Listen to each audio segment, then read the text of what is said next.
Hey guys, it's Susie. Welcome back to the channel, or if you're new here, hi, hello. I'm going to give you more about the Stanley Hotel in Estes Park, Colorado. I am so excited to take our trip. Anyway, let's get into this.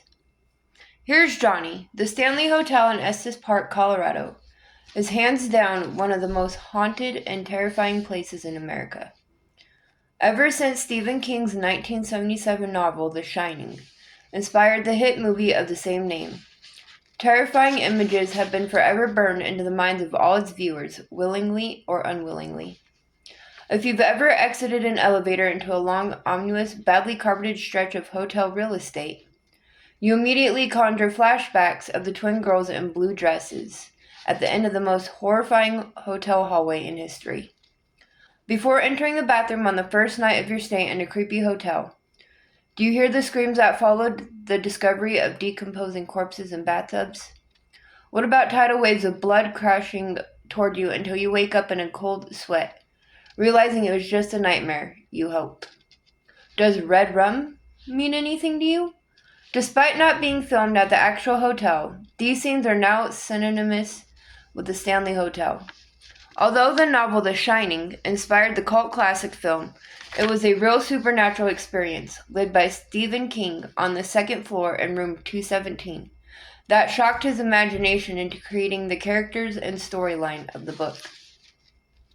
Join us as we detail the real history, real hauntings, and real unexplained phenomena chronicled at the infamous and haunted Stanley Hotel.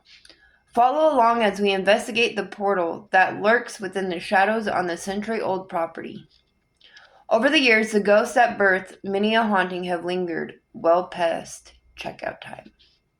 On this mind-bending journey into the haunted Stanley Hotel, we reveal everything from the infamous room 217 to the highly active fourth floor and the other ghosts of the Estes Park Hotel's ghastly past.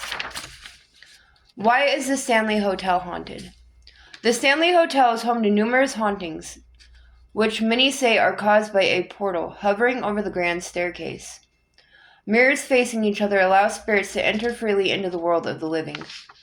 This energy has anchored many souls to this hotel, even if they did not die here. Many remain tethered to the Stanley because of the joy they felt in this hotel. The most glamorous in the West, now the most haunted. Apparitions of former guests mingle with the loving figures of the hotel's founders, and unfriendly haints in this whirlpool of spectral activity. It is a chilling scene to behold that only the most daring thrill-seekers can handle. Hauntings of the Stanley Hotel, the ghost maid in room 217, phantom piano players in the lobby, disturbed spirits in the concert hall, rowdy spectral children on the fourth floor, phantom parties in the McGregor Ballroom. Stephen King in room 217. The Stanley Hotel's claim to fame came to the 1909 hotel when it was needed most. Stephen King, struggling with alcoholism and chasing the high of his success from Carrie, went to the Stanley in the winter of 1974 with his wife, Tabitha. King booked a room at the Stanley before it closed for the winter. He intended to find inspiration for his third novel in this dark and lonesome place, far from his home in Maine. The hotel's reputation as an esteemed mountain getaway at the entrance to the Rocky Mountains had long faded. The difficulties of keeping the hotel profitable during the harsh winter led the constant changing hands for the better half of a century, and neglect followed. Stephen and Tabitha King found themselves alone in the hotel, joined only by a housekeeper and a bartender. The couple was ushered into room 217, where, unbeknownst to King, a terrible disaster occurred and left its mark upon the cursed room. After checking in, they headed to the dining room, where they dined alone, accompanied only by pre-recorded orchestral music. Every table surrounding them was topped with upside-down chairs, and the eerie atmosphere took them in. After returning to the room, the young author began exploring the empty hallways. That night, he dreamt that a fire hose on the wall came to life and strangled his 3-year-old son. A violent premonition of what had happened at the hotel in his room over 50 years prior. Whether or not he met any spectral entities in the hallway remains uncertain. But the foundations for The Shining took shape in his mind from that moment on. History of the Stanley Hotel. While King had already intended to write a story about a young boy with psychic abilities, the Stanley Hotel inspired him to create the iconic scenes now associated with the hotel. Then in 1980, Stanley Kubrick brought this mind-bending world to the big screen. No one could have ever imagined these stories to be as terrifying as King made them out to be. An axe chopping its way through the bathroom door. Here's Johnny. And a frozen Jack Nicholson in a hedge maze all came out of one fateful night King spent at this haunted hotel.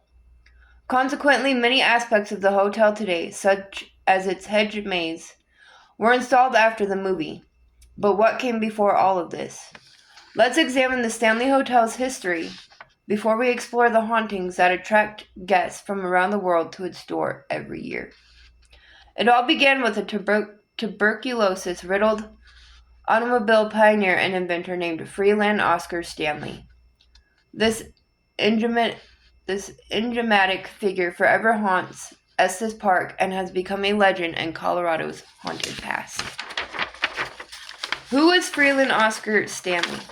Freeland Oscar Stanley was born in Kingfield, Maine, in 1849, also the birthplace of Stephen King.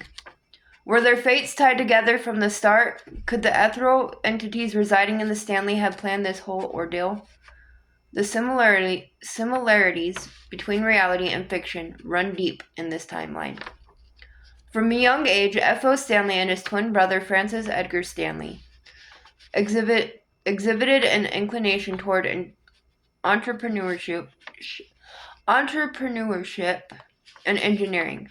Their first business endeavor, which focused on refining and selling maple sugar, started when the two were 9 years old. At age 10, the two geniuses began making toy violins. Being a luthier had been a family tradition since the twins' great-uncle Liberty Stanley first carved a violin sometime in the late 18th century. F.O. Stanley worked as a luthier throughout his younger years. He made his first sale at 16 and kept up with this expensive hobby for the rest of his life. Many of his instruments are hardly sought after today, and his nephew Cotton Fairfield Stanley would go on to create 500 of them, but this was a far cry from the family's greatest successes. In 1883, Francis Stanley created a machine that coated dry photographic plates and a type of gelatin emulsion, significantly increasing the speed at which these plates could be made, and subsequently photos developed. Freeland joined him 2 years later after his career as a portrait artist had been cut short by a fire. They eventually sold this company to George Eastman, the founder of Kodak, in 1903. They had discovered a new passion: automobiles.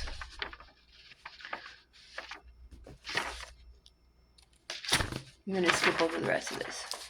I want to get more into the haunted stuff. Portals into the unknown at the Stanley Hotel. Room 217 changed Room 237 in the movie to preserve the hotel's sanctuary. Sorry, I'm struggling. Is home to one of the many portals that exist inside the Stanley Hotel. Ideas, thoughts, and emotions have all seemed to have been transferred here, from residents' spirits into the different bodies and minds that have been unlucky enough to stay the night. After staying in the hotel for only a single night, King traumatically envisioned a fire hose taking the life of his son. It's as if Elizabeth's spirit told King her story, and his mind reinterpreted it into something horrific that affected the most precious person in his life. But what other stories are being told and experienced at the Stanley Hotel? Elizabeth is joined by many others who gather here where their lives were once happiest. Despite not dying at the hotel, something deeper seems to keep the hotel's many spirits attached to the Stanley. The Vortex. Although Elizabeth's death is one of the only documented deaths in the hotel, there are many other devious and disturbing hauntings happening in the Stanley Hotel. No floor or area, off limits or not, seems to be free of spiritual activity. Many believe that the source of this activity originates in one spine-tingling region. Paranormal investigators claim that the 101-foot-wide lobby and its spiral staircase are responsible for much of the high strangeness experienced at the Stanley. A portal above the stairs, created by opposing mirrors, is believed to entice the numerous spirits inhabiting the Stanley to stay past checkout. Mirrors facing each other create a metaphysical portal into the spirit realm, allowing the Stanley spirits to remain where they were once happiest. Reports of female apparitions walking their way out of the Stanley Hotel vortex have been cited on news sites all across the world. It acts as a portal to hell, ushering in hundreds of confused and desolate entities, and is one of the most famous connections between the dead and the living in the U.S. Other rumors exist that the Stanley Hotel was built upon a native burial ground, but doubts exist about this theory. In the movie, hotel manager Stuart Ullman explains to Jack Torrance that the hotel is supposed to be built on an Indian burial ground. While this has yet to be proven, the fact that this area was once Ute and Arapaho land adds some credence to the subject. Another theory is that high levels of magnetic quartz in the soil cause the hauntings. This was later disproven by the Rocky Mountain Paranormal Research Society. The vortex is the only theory that at least holds some weight, and it has turned the Stanley into a spectral playground for its many phantoms and spirits. The haunted Stanley Hotel. Many ghosts roaming the Stanley Hotel have been caught on camera, hiding behind visitors in the mirrors, peeking around corners, and lurking at the top of the lobby staircase. While some have stories and names, unrecognizable faces also wade into the murky waters of the Stanley Hotel. Here is what is known. Hauntings of the Stanley Hotel. Elizabeth Wilson in room 217. Ethel and Flora Stanley in the music room. Lucy and the janitors in the concert hall. The Irishman in room 407. The cowboy in room 428. Various children on the 4th floor. Run-ins with these spectral entities are everyday occurrences that have turned even the most blaring skeptics into hardened believers. Elizabeth Wilson in room 217 may be the most popular story, but the others are well worth discussing. Lucy and the hotel's downfall. Besides room 217, the concert hall, the second building to the right of the main lobby, is the most haunted of the Stanley Hotel's 11 buildings. It was built initially for Flora Stanley by her loving husband in the style of the Boston Symphony Hall. Multiple spirits call the concert hall home, but Lucy is the most well-known. Lucy lived in the hotel during some of its darkest days. Long after the brilliant years following its grand debut, F.O. Stanley sold the hotel in February 1926, only to repurchase it 3 years later and then sell it again. The hotel then fell into the hands of various owners who found it difficult to care for. Frank Nomali eventually bought it in 1974, the same year Stephen King visited and temporarily restored the Stanley. Nomali created the Stanley Historic District in 1977, protecting the hotel and its surrounding buildings. But more was needed to save the Stanley Hotel fully. A lifelong pattern of seasonal revenue made it difficult to run profitably. One of the reasons Stanley decided to sell it. The cycle repeated with each owner, and in 1995, the hotel was again on the verge of bankruptcy and for sale. During this period, the concert hall had a hole large enough to see the sky, and Lucy found her way in. Her larger story remains unknown, but she lived alone in the concert hall, while the hotel was up for sale. When John Cullen finally bought it for $3.1 million in 1996, she was discovered. Forced out of the soon-to-be renovated building, they say she froze to death, just like Jack Torrance in the hedge maze. The ghost of the Stanley Hotel Concert Hall. Lucy's ghost is highly active. Like many others, she is still happy to call the Stanley home, and is most often witnessed in the room she once slept in. Visitors on ghost tours or brave solo adventures have seen the door to this room open and close on its own. These actions are often accompanied by the strange whispers of a woman who was not there, sending chills down the spines of the living.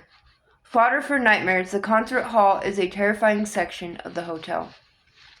Lucy is also known to manipulate flashlights during one of the hotel's many ghost hunts. In the lobby, there is a photo of a hotel guest in the concert hall. Behind her reflection is a ghastly apparition of another woman, believed to be Lucy. Two other irritable and noisy spirits join Lucy in the concert hall, Paul and Edward. Both were handymen at the Stanley and are eternally tending to their former office in torment. Paul died of a heart attack, surviving the initial attack but dying in the car on the way to the hospital. He often yells at others to get out and is very particular about closing time. Chillingly, his ghost is most active after the 11 p.m. curfew that he once so proudly enforced. Edward is even less friendly than his counterpart. Loud and aggressive bangs have been reported in the concert hall, near the front of the building where he once worked. Tour guides at the Stanley said he wasn't a big fan of people in life, and it seems nothing changed. Many unpleasant run-ins with his spirit have made the concert hall an epicenter of activity. F.O. Stanley and Flora Stanley. Freeland and Flora Stanley are said to haunt their beloved hotel alongside their faithful workers. The 217 wine bar in the lobby, once a music room, features a 7.5-foot Steinway piano that once belonged to Mrs. Stanley. Flora Stanley suffered a stroke in the Stanley and died 10 days later. She was a woman who loved the Rocky Mountains as much as her husband, but more so, she loved playing music, a passion she has carried over into the afterlife. Her piano is often heard eerily playing itself late at night, and it seems Mrs. Stanley isn't comfortable with just anyone playing her prized possession. The piano cover is slammed down on many fingers, attempting to tickle her ivories without permission. F.O. Stanley, who passed away in 1940, hangs around his wife in the music room. They both enjoyed the long evenings spent entertaining their guests. His face is often seen in reflections throughout the lobby. Somehow, it even worked its way into an American flag gifted to the hotel, seemingly burning his image into this patriotic gift. There have been many reports of parties carrying on late into the night in the ballroom nearby. The clink of glasses and cheerful laughter echo through the empty hotel in the winter months. F.O. Stanley has often been seen here in this room enjoying the fruits of his labor.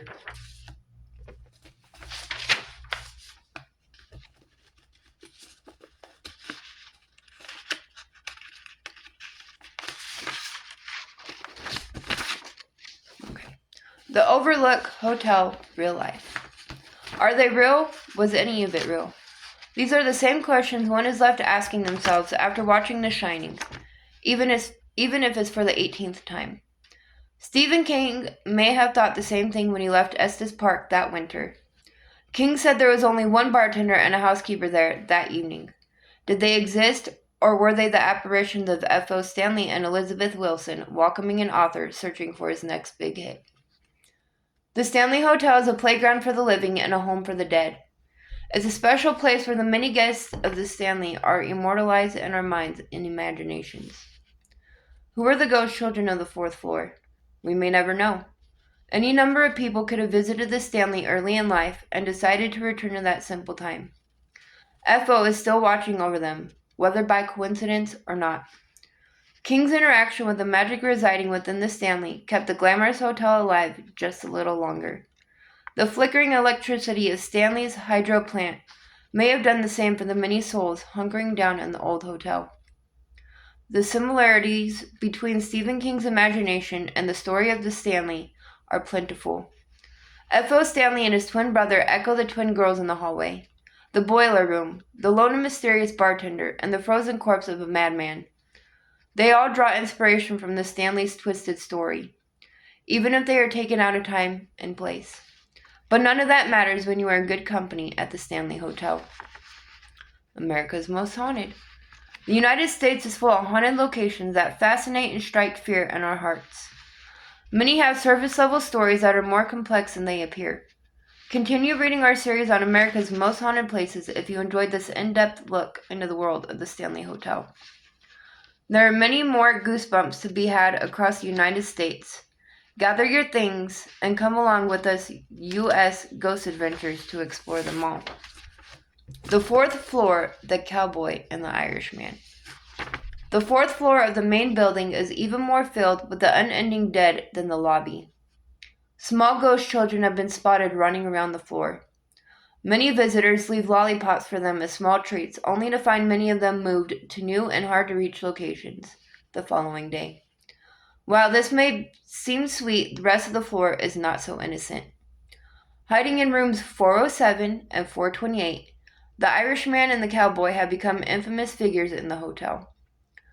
Both hold identities that extend far into Rocky Mountain history. Room 407 at the Stanley Hotel is known to be the home of an enraged Irishman who watches silently from the corner, flickering lights and sometimes pulling on hair. He has been named Lord Dunraven, alluding to the unpopular Irish Earl who once ruled the land. Room 428 breeds a different anomaly. They say Mountain Man Jim Rocky Mountain Nugent. Rocky Mountain Jim was an infamous outlaw in the years preceding Colorado's statehood.